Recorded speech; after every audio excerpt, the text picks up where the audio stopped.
Hello, bienvenue dans cette vidéo. Aujourd'hui, je tenais absolument à te montrer, à te démontrer, à t'expliquer, bref, à te faire connaître un logiciel, un outil que j'ai découvert il y a quelques semaines, voire quelques jours.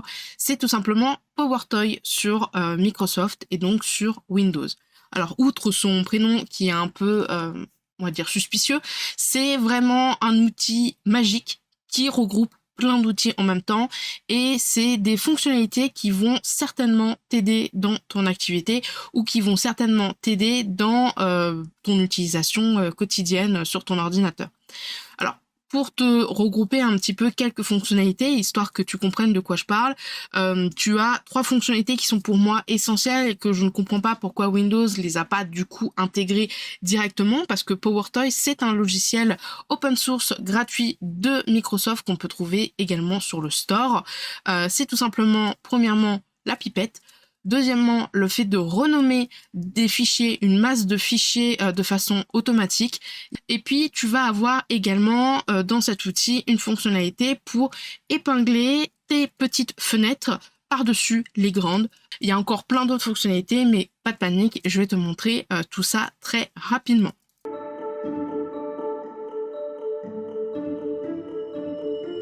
Alors, avant de te montrer les fonctionnalités et surtout celles que j'utilise, je vais te expliquer et je vais te montrer comment installer PowerToy. Tu vas voir, c'est super méga simple. Tu vas sur ton navigateur, moi c'est Chrome du coup, tu tapes PowerToy, il va direct trouver que PowerToy c'est un logiciel de Microsoft. Tu vas cliquer sur le premier lien et puis tu vas cliquer ici sur installer PowerToy. Là, ça va être vraiment toutes les spécifications, etc., etc. Donc, ça va vraiment être technique et tu vas avoir plusieurs moyens de l'installer, soit avec GitHub, soit depuis le store, soit depuis un gestionnaire avec Windows. Personnellement, pour moi, le plus simple, ça a été vraiment depuis le store. Ça m'a ouvert le store de Microsoft, j'ai cliqué sur installer et puis basta. Fais attention ici aux spécifications des systèmes d'exploitation pris en charge, je vais y arriver. Donc être sur une architecture en x64 et avoir soit Windows 11 toutes les versions, soit Windows 10, donc cette version-là ou ultérieure.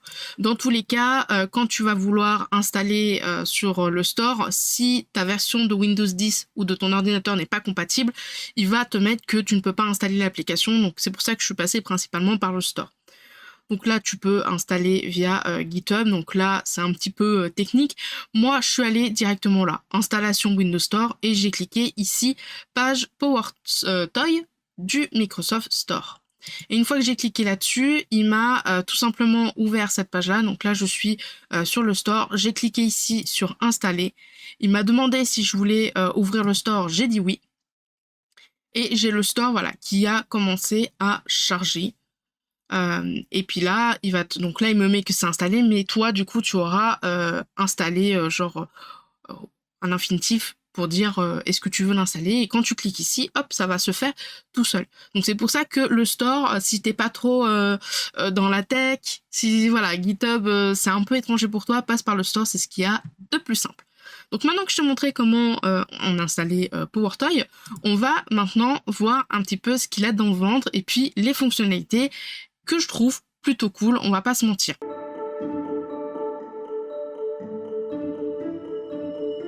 Donc quand tu vas lancer PowerToy, tu vas atterrir sur les paramètres généraux, donc rechercher les mises à jour, est-ce qu'on télécharge automatiquement les mises à jour, est-ce que on utilise PowerToy en tant qu'administrateur, quel thème on va utiliser. Là, il est blanc parce que mon thème est blanc, mais si j'enregistrais ces vidéos le soir, comme mon ordinateur se met le soir en noir, eh ben, PowerToy, du coup, se mettrait directement en thème sombre, si tu veux.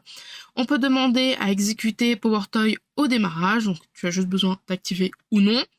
De sauvegarder les paramètres de PowerToy si jamais tu souhaites les sauvegarder, et puis de tester en expérimentation, un peu en bêta, les nouvelles fonctionnalités qui peuvent être amenées à être intégrées dans ce logiciel-là. Donc tu peux demander des fonctionnalités, tu peux signaler un bug, tu peux aller voir le dépôt de GitHub et tu peux également lire la documentation. Donc ça, c'était pour l'aspect un petit peu général. Sur le côté ici, c'est vraiment toutes les fonctionnalités de PowerToy. Donc comme tu peux le voir, il y en a énormément. Donc il y a la pipette, le fait d'épingler du coup sa fenêtre, bref, il y a beaucoup de choses. Il y a même des choses un petit peu techniques où on va aller dans les registres de Windows. Je le présenterai de façon très rapide pour t'expliquer vaguement ce que c'est et t'expliquer à quoi ça sert, mais je vais pas rentrer dans ce genre de fonctionnalités très techniques. Mon but, c'est vraiment de te proposer des fonctionnalités qui peuvent optimiser ton temps, optimiser ton expérience, on va dire d'un point de vue expérience utilisateur classique. Donc voilà. Et tout en bas, donc tu peux envoyer des commentaires et tu as ici bienvenue dans PowerToy. Donc c'est un peu, on va dire, une fenêtre de bienvenue qui va t'expliquer vraiment comment l'utiliser, etc., etc. C'est un peu un récap de tout ça. En fait, ça a été un peu, si tu veux, le mode d'emploi de PowerToy.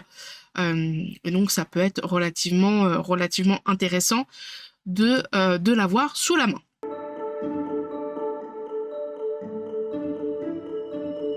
Alors une des fonctionnalités vraiment que j'utilise tout le temps depuis que j'ai installé PowerToy, c'est Always on Top. Donc comme il le traduit, toujours visible.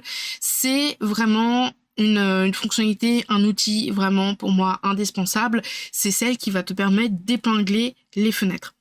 Pourquoi? Parce que bien souvent, même si j'ai deux écrans, même si des fois je scinde, donc je coupe mes écrans en deux, j'ai toujours besoin d'avoir une petite fenêtre qui se glisse, voilà, quelque part.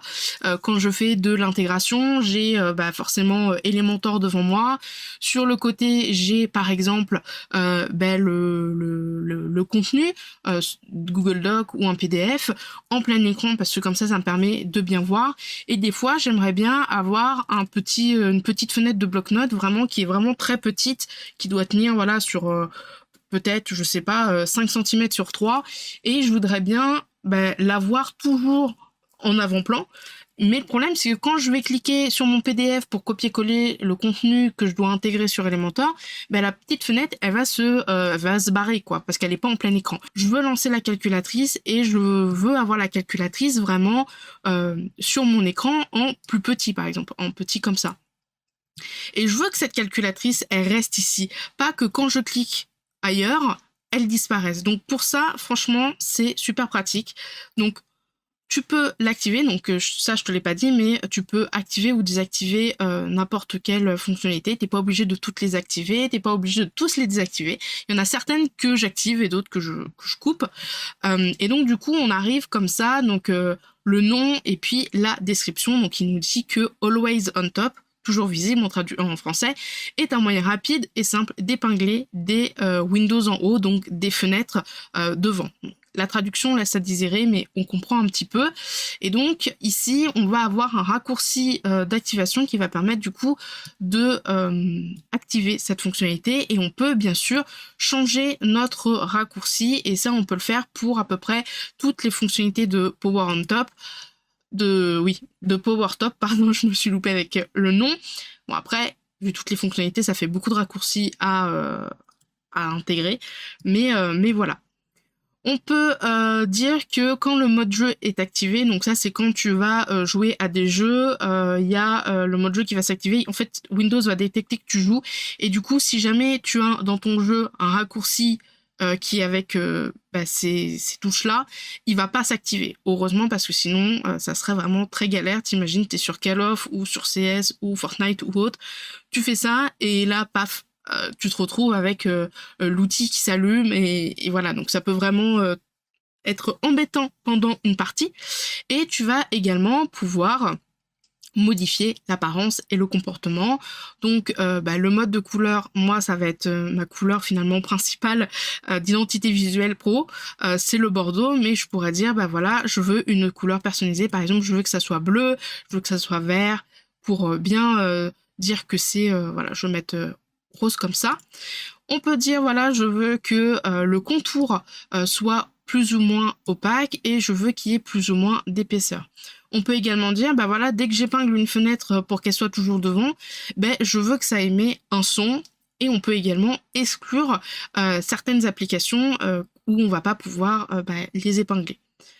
Donc, on va faire un test ici avec la calculatrice. J'ai pas changé les raccourcis, c'est vraiment les raccourcis par défaut. Donc c'est Windows CTRL T. Donc je vais taper Windows CTRL T. Et tu vois, il y a eu un petit bruit. Alors je sais pas si tu l'auras eu ce petit bruit-là. Et tu vois, j'ai un contour ici, vraiment en rosé. Et donc quand je vais cliquer, voilà, derrière, là, comme tu peux le voir, hop.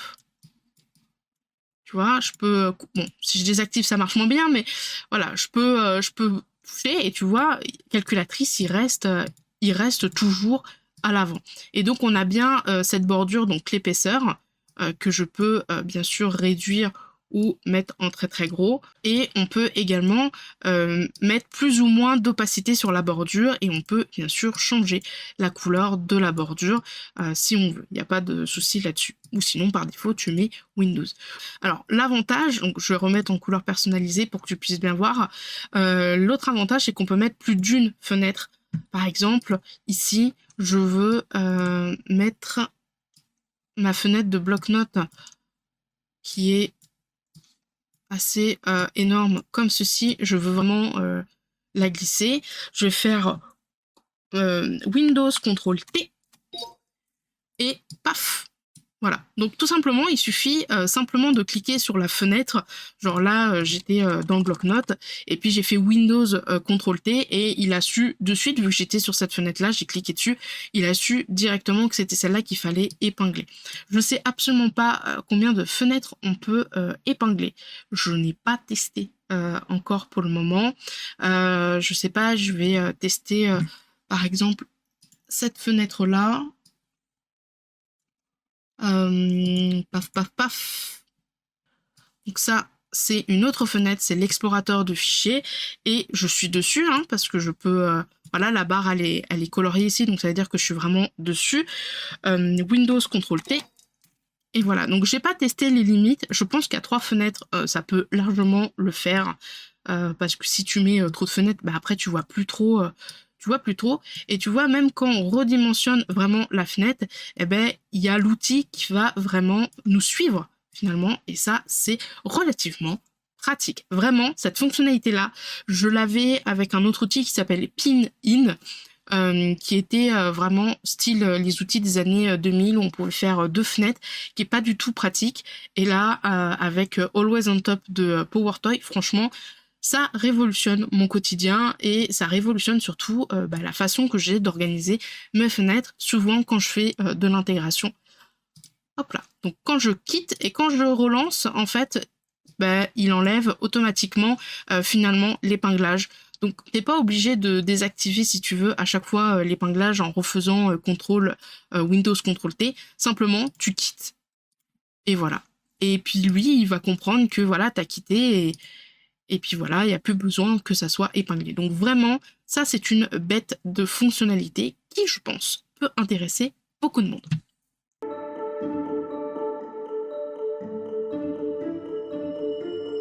Deuxième fonctionnalité que j'utilise tout le temps et qui révolutionne vraiment ma vie, c'est Color Picker. C'est tout simplement un système de pipette qui est vraiment ultra poussé. On peut bien sûr changer, comme je te le disais tout à l'heure pour Always on Top, changer les raccourcis, ça y a pas de souci. Mais on peut également dire voilà, on veut juste ouvrir l'éditeur, on veut choisir une couleur et ouvrir l'éditeur, ou juste sélectionner la couleur. On peut également définir une couleur par défaut et afficher le nom de la couleur.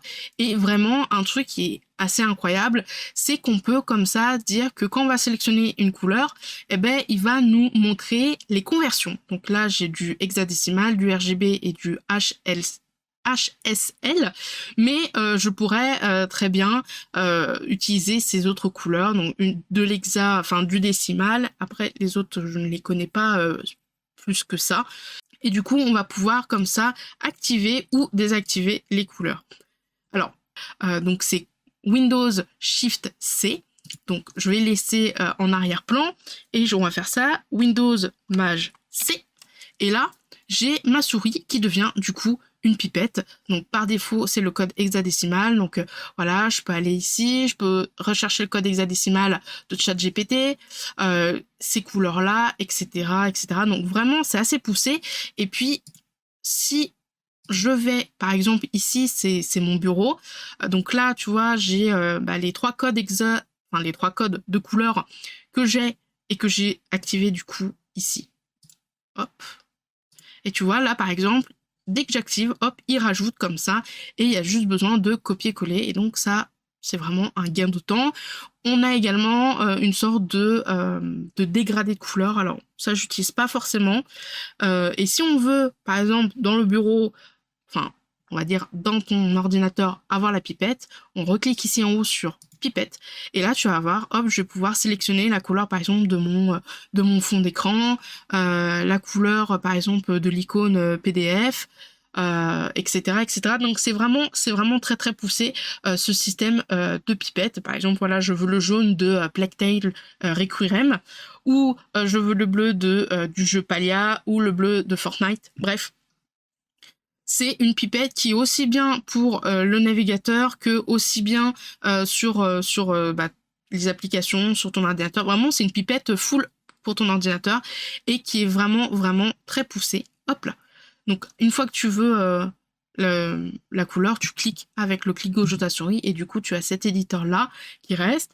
Et imagine, voilà, tu as ta couleur, Windows CTRL T, je l'avais mal, et hop, on a cet outil de pipette qui reste vraiment par-dessus l'écran. Donc on peut, même à l'intérieur de PowerToy, assembler en fait ces outils. C'est pas parce que tu utilises l'outil pipette que tu peux pas utiliser l'outil pour épingler la fenêtre de pipette. Et donc comme ça, imagine tu travailles, et ben hop, tu as voilà, cette pipette, et hop.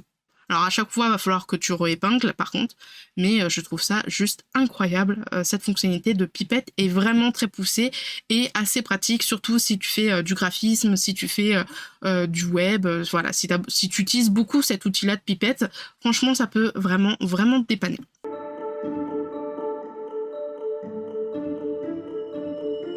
Autre fonctionnalité qui peut être relativement pratique dans le cas de tutoriel, c'est tout simplement le rogner et verrouiller.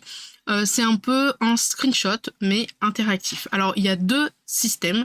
Il y a le système où tu vas sélectionner la zone de ta fenêtre et en fait, ça va servir un peu comme une télé. Je sais pas si je peux appeler ça comme ça, mais je vais te montrer. Et l'autre, tu vas pouvoir vraiment naviguer à l'intérieur du screenshot comme si c'était la fenêtre en question. Alors, pour avoir la fenêtre, pour naviguer dans la fenêtre comme si c'était, enfin dans le screenshot comme si c'était une fenêtre, c'est ce raccourci-là, le raccourci transparent. Il est pas très au point, je trouve. Il marche une fois sur deux en vrai. Je n'arrive pas à le prendre correctement en main, donc voilà. Pour le premier, ça marche relativement bien et je vais principalement te montrer le premier parce que c'est souvent celui que j'utilise quand je fais des tutoriels. Alors, le raccourci par défaut, c'est Windows CTRL Maj T. Et donc, c'est ce qu'on va faire ici. Donc, Windows CTRL Maj T. Voilà. On a le petit curseur en plus et puis on va tout simplement sélectionner notre zone. Donc là, je vais sélectionner la zone du milieu. Et donc, on a une nouvelle fenêtre qui s'affiche où on ne peut rien faire. C'est vraiment une capture d'écran. On ne peut rien faire, on peut pas décocher, on peut rien changer. Par contre, la différence, c'est que quand je vais sur le côté changer ici, à la place de rogner verrouiller, je vais aller par exemple sur Awake, ça va me changer également le screenshot en fait. Et ça, c'est juste incroyable quand tu veux faire des tutoriels. Si jamais tu veux, tu as une page par exemple sur Notion et tu veux simplement faire le tutoriel sur ton espace sans que ton menu sur le côté soit visible, etc., tu peux utiliser cet outil par exemple. Donc franchement c'est super pratique. L'autre fonctionnalité donc c'est Windows CTRL Maj R à la place de T. C'est ça si je dis pas de bêtises. Là. Ouais, Maj R. Ça fait exactement la même chose sauf que je pourrais dans le screenshot toucher à par exemple ici activer. Quand je vais le toucher ça va désactiver donc je vais pouvoir interagir avec la fenêtre comme si c'était ma vraie fenêtre. Simplement, cette fonctionnalité de raccourci transparent n'est pas encore totalement au point. Avec Chrome, par exemple, ça marche pas très bien. Donc voilà, je pense que c'est encore à travailler, mais franchement, ça peut être super pratique.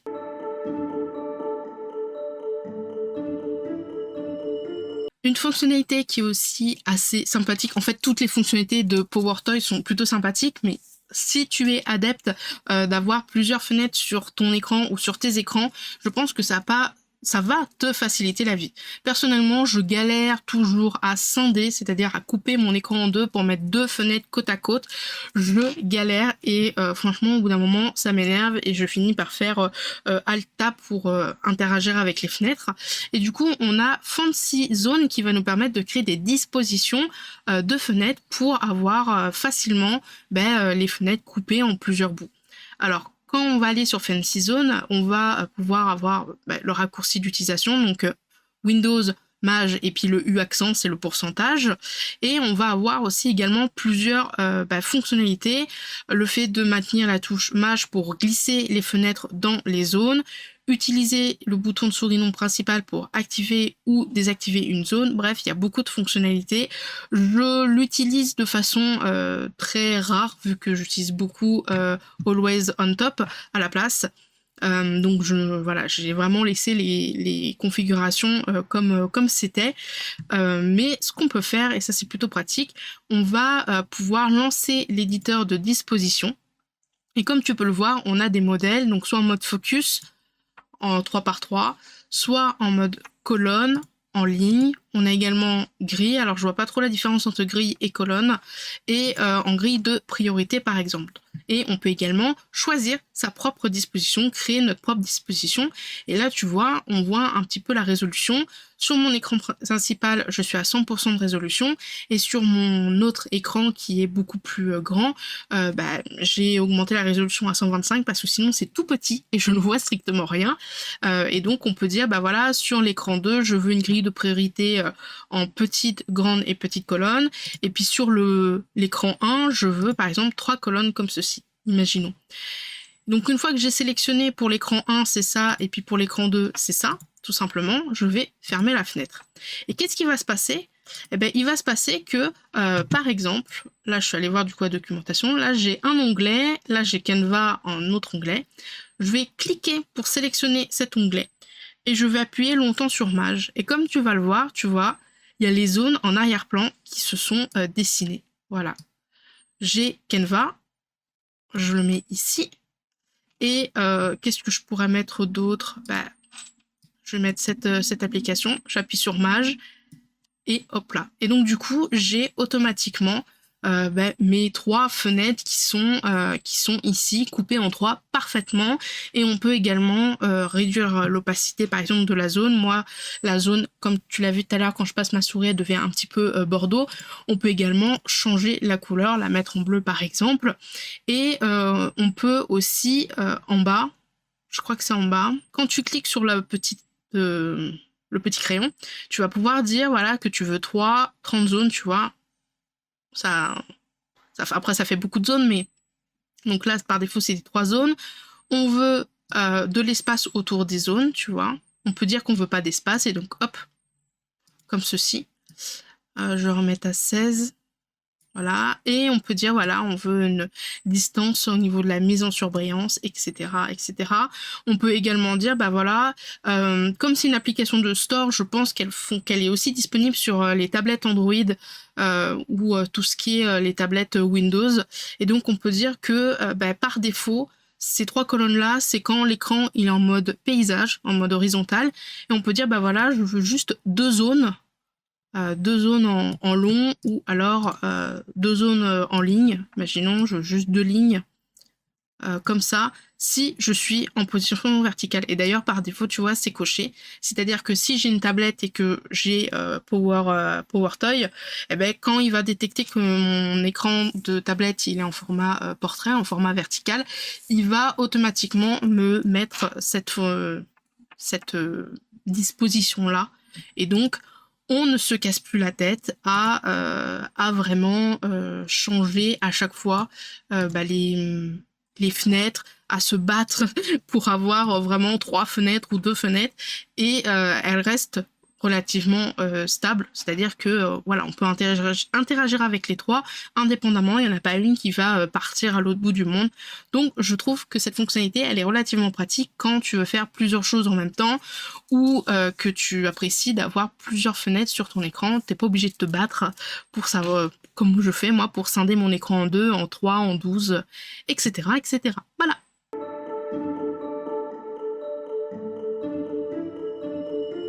Une fonctionnalité tout aussi pratique qui peut vraiment paraître un petit peu gadget, mais qui est vraiment assez pratique, c'est tout simplement le fait de redimensionner des images rapidement en un clic. Moi, quand j'ai une très grande image et que je veux la voir en petit, à chaque fois, soit je vais sur Photoshop, soit je vais sur Canva, soit je me bats, voilà, parce que je voudrais redimensionner rapidement et pas passer 3 plombes et faire 3 clics. Voilà, je veux vraiment quand 2 trucs ça soit fait. Et donc du coup, avec PowerToy, c'est possible. Et donc on va pouvoir pré-enregistrer des tailles, donc petit, téléphone, etc., etc. On va également pouvoir ajouter comme ça une nouvelle taille, lui donner un nouveau nom, lui dire qu'on remplit, qu'on ajuste, qu'on étire, et puis on va également pouvoir changer si c'est en centimètres, si c'est en pouces, en pourcentage ou en pixels, donc c'est relativement bien foutu.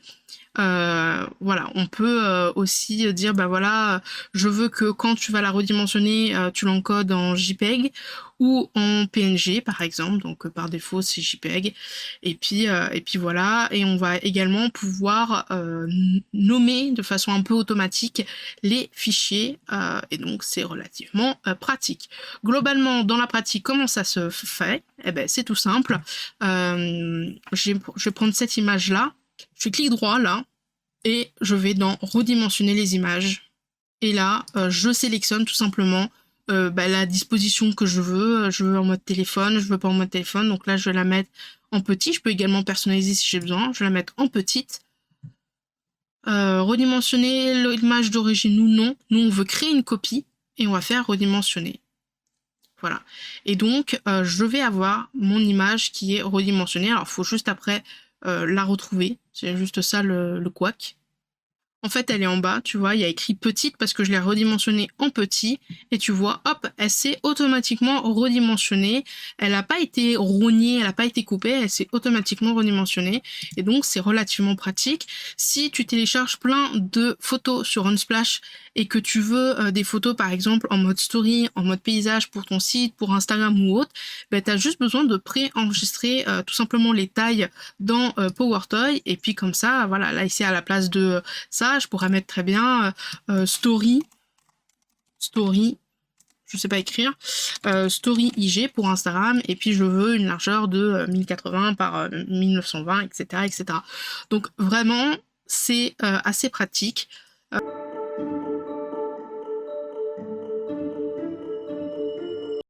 Ok, donc là, c'est vraiment un outil qui va potentiellement t'aider si tu fais des vidéos tutoriels ou si tu as des grands écrans et une toute petite souris. Je sais que sur Windows, tu as la possibilité de chercher ta souris et quand tu cliques longtemps, je crois que c'est Alt, ou quand tu cliques longtemps sur une touche, tu as un rond qui s'affiche.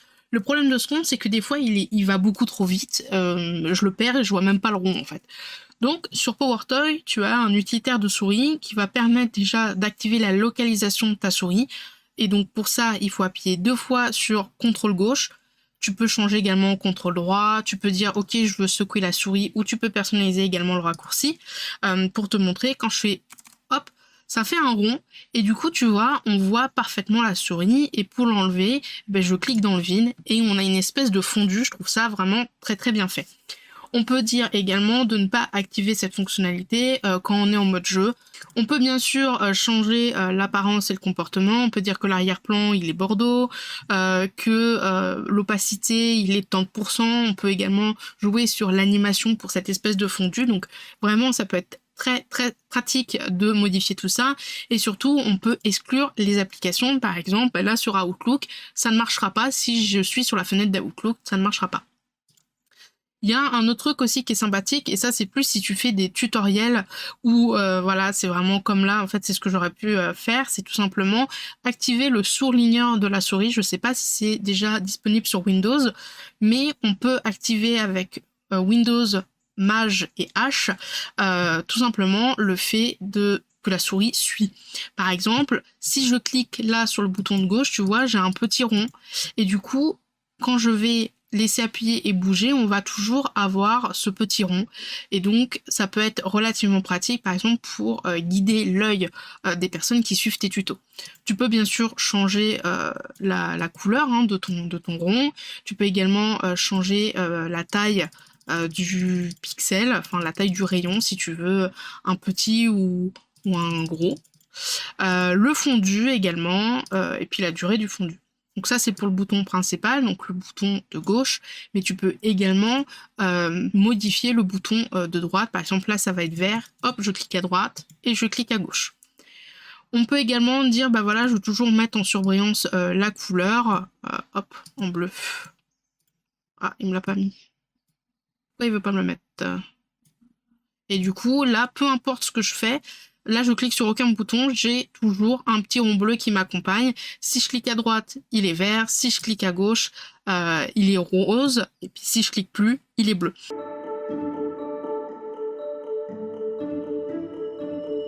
L'extracteur de texte qui va du coup permettre d'extraire un texte sur n'importe quoi, que ce soit une capture, que ce soit ta page, donc ça peut être vraiment pratique. Il faut juste faire attention que il y ait le pack OCR d'installer sur ton ordinateur pour savoir si ta langue elle est prise en compte. Donc pour ça, c'est très simple. Tu vas donc en savoir plus sur les langues prises en charge. Il va te mettre ici sur tout simplement la documentation. Et puis tu vas, alors je vais fermer ça parce que j'avais fait le test, tu vas en bas dans ta barre de recherche et tu vas taper PowerShell, Windows PowerShell, et ça va t'ouvrir comme ça une page bleue. Alors ça peut faire peur mais pas de souci. Et ensuite ce que tu fais c'est ici, donc c'est pour voir en fait les langues prises en charge, et donc tu fais copier. Ici, tu vois, tu as un petit underscore qui clignote. Tu fais coller, tout simplement, et tu fais entrer. Et donc là, il me dit que OCR Engine, il est OK. En tout cas, il a l'air OK. Et j'ai le français, j'ai le latin. Donc, ça a l'air d'être relativement OK, du coup. Donc là, on voit bien que le raccourci, c'est Windows majuscule T. Et donc du coup, je suis allée sur Google, je suis allée chercher du texte en français. J'ai testé avec ça, mais je vais tester par exemple ici. Et puis, on va faire du coup la commande, donc Windows Maj T. On a ici une sorte de overlay avec écrit bien français. Et puis, on va sélectionner du coup ce texte-là. On va ouvrir un bloc-notes et hop, on va copier tout simplement. On va faire copier-coller, on va faire CTRL-V. Moi sur ma souris j'ai un raccourci et du coup on a vraiment notre texte. Je vous ai déjà dit de ne pas vous battre, enfin pas avec les points, etc., etc. Donc ça peut vraiment être très puissant comme outil et vraiment super pratique si jamais voilà on a une capture d'écran ou autre, il nous le décèle. Alors j'ai pas testé ici au niveau des polices un petit peu manuscrites. En fait, il nous le détecte pas parce qu'on a toujours l'overlay, donc je pense que le manuscrit c'est un petit peu trop compliqué pour lui pour le moment. Tu vois, avant l'autre on avait screenshot le truc. Là ça marche du coup parce que ça ne fait pas que les images, hein, ça fait vraiment la page web. Donc on peut voilà prendre comme ça, t'es pas obligé de prendre une image, mais pour l'écriture manuscrite tu vois il n'a pas fermé l'overlay un peu foncé, donc je pense que avec le manuscrit il a un peu du mal.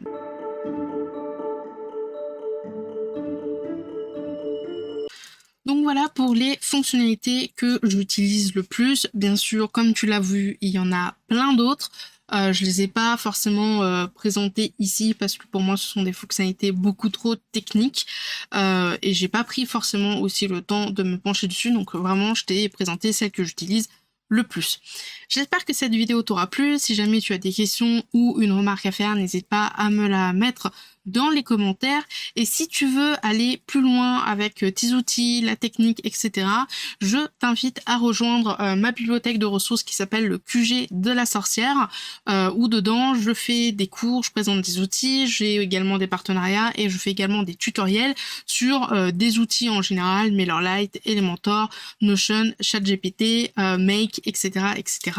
Donc voilà, le lien dans tous les cas sera dans la description. Et si jamais tu utilises déjà PowerToy, n'hésite surtout pas à me mettre en commentaire quelles sont les fonctionnalités que tu préfères et celles que tu utilises. Peut-être que toi tu utilises PowerToy de façon différente de la mienne et du coup j'ai hâte de voir comment est-ce que tu l'utilises tout simplement. Voilà.